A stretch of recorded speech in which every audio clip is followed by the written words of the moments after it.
Hi students, I am Deepak Kajoria. Welcome to my channel focus classes. Students, आज के इस video lecture में हम लोग सॉल्व करेंगे एक्सरसाइज 3.7 का क्वेश्चन नंबर 8। इसमें दिया है ABCD is a cyclic quadrilateral, find the angles of the cyclic quadrilateral. तो यहाँ फिगर में हम लोगों को ABCD क्या दे रखा है, एक साइक्लिक क्वाड्रिलेटरल दिया है और हम लोगों को फाइंड क्या करना है, इस साइक्लिक क्वाड्रिलेटरल के एंगल्स फाइंड करने हैं। एंगल्स फाइंड करने का मतलब एंगल्स की न्यूमेरिक वैल्यू हम लोगों को फाइंड करनी है। ठीक है, तो चलिए स्टार्ट करते हैं क्वेश्चन को। और स्टार्ट कहाँ से कर रहे हैं, साइक्लिक क्वाड्रिलेटरल से। Since ABCD is a cyclic quadrilateral, क्योंकि ABCD क्या है, एक साइक्लिक क्वाड्रिलेटरल है। और साइक्लिक क्वाड्रिलेटरल की प्रॉपर्टी हम लोग जानते हैं, लास्ट क्लास में हम लोगों ने पढ़ा था। क्या पढ़ा था कि एक साइक्लिक क्वाड्रिलेटरल में अपोजिट एंगल्स का जो सम होता है वो कितना होता है, 180। तो देखिए B का अपोजिट एंगल क्या है, एंगल D। ठीक है, और अगर हम लोग एंगल A की बात करें तो इसका अपोजिट एंगल क्या है, एंगल C। ठीक है, तो ऑपोजिट एंगल्स का सम साइक्लिक क्वाड्रिलेटरल में कितना होता है, 180 डिग्री होता है। और क्योंकि ये साइक्लिक क्वाड्रिलेटरल है, देयरफॉर तब हम लोग क्या लिख सकते हैं, angle A plus angle C opposite angles हैं तो इनका सम हो गया 180। और दूसरा पेयर अपोजिट एंगल्स का क्या है, angle B plus angle D equal to 180 degree. अब हम लोग A की वैल्यू जानते हैं, C की वैल्यू जानते हैं। ठीक है, तो जो क्वेश्चन में दे रखी है वो वैल्यू पुट कर देते हैं। देयरफॉर एंगल A कितना दिया है, 4y प्लस 20, A के प्लेस पे रख देते हैं। सो 4y प्लस 20 प्लस C कितना दिया है, माइनस का 4x। सो यहाँ पे हम लोगों ने रखा माइनस का 4x इक्वल टू 180। ठीक है, इसको सॉल्व करते हैं हम लोग। So this is 4y plus 20 plus और माइनस माइनस कितना, माइनस का 4x इक्वल टू 180। अब क्या करिए, इसको पहले लिख लेते हैं। सो माइनस का 4x इसको इसके बाद लिख देते हैं, प्लस का 4y इक्वल टू 180 और 20 को ट्रांसपोज कर दिया हम लोगों ने, तो कहाँ जाएगा, माइनस में जाएगा। सो माइनस का 4x प्लस 4y। अब देखिए 180 में से 20 को माइनस किया तो कितना आया, 160। अब क्या देख रहे हैं, 4 is the common factor. So on dividing both the sides by 4, सो 4 से जब इसको डिवाइड किया जाएगा तो ये कितना हो जाएगा, माइनस का x प्लस 4 से जब इस टर्म को डिवाइड करेंगे तो ये 4 से 4 कैंसिल हो गया y, और 4 से 160 को डिवाइड करेंगे तो कितना आएगा, 40। और इस तरीके से बन जाती है हम लोगों की इक्वेशन नंबर 1। अब आते हैं इधर, एंगल B दिया है, एंगल B की वैल्यू कितनी दे रखी है, 3y माइनस 5 पुट कर देते हैं। सो 3y माइनस 5 प्लस का साइन है, पुट करिए। एंगल D कितना दिया है हम लोगों को, माइनस का 7x प्लस 5। सो माइनस का 7x प्लस 5 और ये किसके इक्वल है, 180। सॉल्व करते हैं। So this is 3y minus 5 plus minus क्या होगा, माइनस का 7x प्लस 5 इक्वल टू 180। अब देखिए y 5 कैसा है, नेगेटिव, ये कैसा है, पॉजिटिव, तो ये तो आपस में कैंसिल हो गए।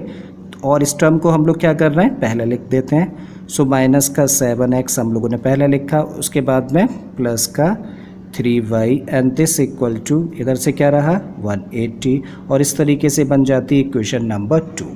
अब क्या करना है हम लोगों को, इन दोनों इक्वेशंस को सॉल्व करना है x और y की वैल्यू निकालने के लिए। अब हम लोग यहाँ पे देखें इक्वेशन नंबर 1 में, तो यहाँ y का कोफिशिएंट कितना है, 1। इस इक्वेशन में y, यहाँ y का कोफिशिएंट कितना है, 3। अगर हम लोग इक्वेशन नंबर 1 को 3 से मल्टीप्लाई कर दें तो यहाँ क्या हो जाएगा, 3y, और ये ऑलरेडी क्या है, 3y है। फिर उसके बाद इस इक्वेशन में से इसको माइनस कर दें तो y एलिमिनेट हो जाएगा और x की वैल्यू निकाली जा सकती है। पॉइंट मेंशन कर देते हैं ये।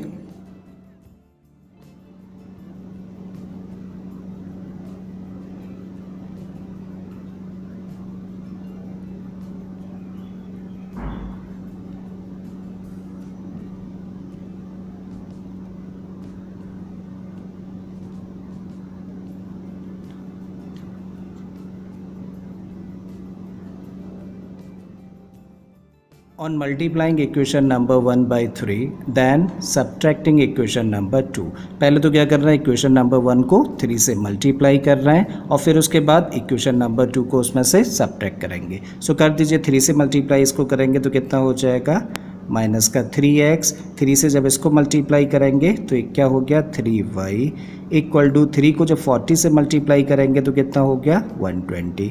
अब इसको माइनस करना है तो इसको लिखिए। सो क्या है माइनस का 7x प्लस का 3y इक्वल टू 180। माइनस करना है तो क्या होगा साइन चेंज होंगे। अब देखो ये कैसा है नेगेटिव है तो ये क्या हो जाएगा पॉजिटिव। ठीक है, पॉजिटिव है तो ये नेगेटिव, ये कैसा है पॉजिटिव तो ये भी कैसा हो जाएगा नेगेटिव। यहाँ पे देखिए प्लस का 3y माइनस का 3y तो ये तो प्लस माइनस आपस में कैंसिल हो गए। अब यहाँ पे माइनस का 3x है प्लस का 7x है, ऑपोजिट साइन है। जब भी कभी ऑपोजिट साइन होते हैं तो क्या करते हैं देखते हैं बड़ा कौन, और बड़े का साइन लगाते हैं और बड़े में से छोटे को माइनस। तो 7x में से 3x को माइनस किया तो कितना आ गया 4x इक्वल टू, अब देखिए नेगेटिव नंबर बड़ा है ना, नेगेटिव का साइन लगाइए और बड़े में से छोटे को माइनस कर देंगे तो कितना आ गया -60। तो यहाँ से क्या मिला हम लोगों को 4x इक्वल टू माइनस का 60। इसका मतलब x इक्वल टू कितना होगा माइनस का 60 और 4 को ट्रांसपोज कर दें तो डिवाइड करेगा, कैंसिल आउट किया तो कितना आया माइनस का 15। सो x की वैल्यू हम लोगों ने निकाली जो कि कितनी निकली माइनस का 15। ठीक है, अब x की वैल्यू को या तो इक्वेशन नंबर 1 में पुट करिए या फिर इक्वेशन नंबर 2 में। चलिए किस में पुट कर देते हैं 1 में पुट कर देते हैं, आसान रहेगा। So on putting the value of x in equation number 1 we get, देखिए इक्वेशन नंबर 1 में x के प्लेस पे आप क्या रखने जा रहे हैं माइनस का 15। सो यहाँ पे माइनस का साइन ऑलरेडी है लगाइए, x के प्लेस पे अब माइनस का 15 रखिए। ठीक है, प्लस क्या है y इक्वल टू 40। अब देखिए जब ब्रैकेट ओपन करेंगे तो माइनस से माइनस क्या हो जाएगा प्लस, तब ये क्या बन जाएगा प्लस का 15 प्लस y इक्वल टू 40। इसका मतलब y इक्वल टू कितना होगा 40, माइनस में जाएगा ये 15, सो 40 माइनस 15 तो y की वैल्यू कितनी निकल के आ जाती है 25। सो यहाँ से हम लोगों ने क्या फाइंड किया, x की वैल्यू फाइंड करी माइनस का 15 और y की वैल्यू फाइंड करी 25। सो अब हम लोगों ने x और y की वैल्यूज़ तो फाइंड कर ली हैं, लेकिन हम लोगों को फाइनली क्या फाइंड करना था, इस साइक्लिक क्वाड्रिलेटरल के एंगल्स का मेजरमेंट फाइंड करना था। ठीक है, तो करते हैं।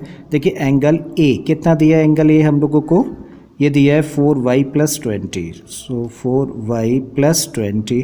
अब देखिए y की वैल्यू तो हम लोगों ने निकाली है ना कितना 25, जस्ट पुट कर देते हैं। So this equal to 4 into 25 plus 20 degree.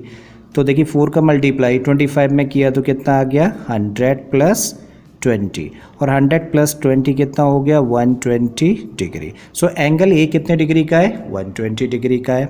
अब एंगल B फाइंड करते हैं। एंगल B इक्वल टू कितना दिया है 3y minus 5, 3y minus 5, y के प्लेस पर जस्ट क्या रख दें 25। So this is 3 into 25 minus 5। ठीक है, इसको मल्टीप्लाई किया तो कितना हो गया 75 माइनस 5 और 75 में से 5 माइनस किया तो कितना आ गया 70 डिग्री। करेक्ट। एंगल C कितना है माइनस का 4x, angle C equal to है माइनस का 4x और x कितना फाइंड किया है हम लोगों ने माइनस का 15। सो माइनस साइन है पुट करिए 4 है और ये माइनस का 15।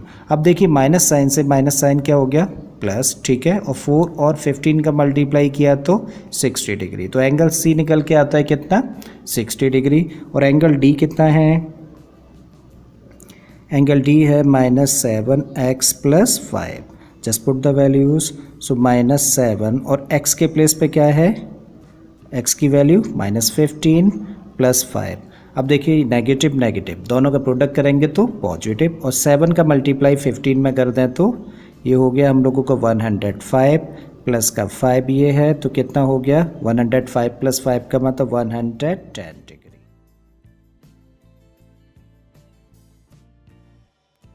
Hence required angles of cyclic quadrilateral are 120 degree, 70 degree, 60 degree and 110 degree। और यही क्या है आंसर है। ठीक है, आई होप स्टूडेंट्स क्वेश्चन आपको समझ आ गया होगा। अगर ऐसा है तो प्लीज़ वीडियो को लाइक कर दें, चैनल को सब्सक्राइब कर लें और बाकी की क्वेश्चंस के लिए आप मेरी प्लेलिस्ट में चले जाइए। इस तरह के बहुत सारे क्वेश्चंस मैंने ऑलरेडी अपलोड किए। फिर से आता हूँ एक नए क्वेश्चन नए कॉन्सेप्ट के साथ में। Till then keep learning and thank you for watching this video.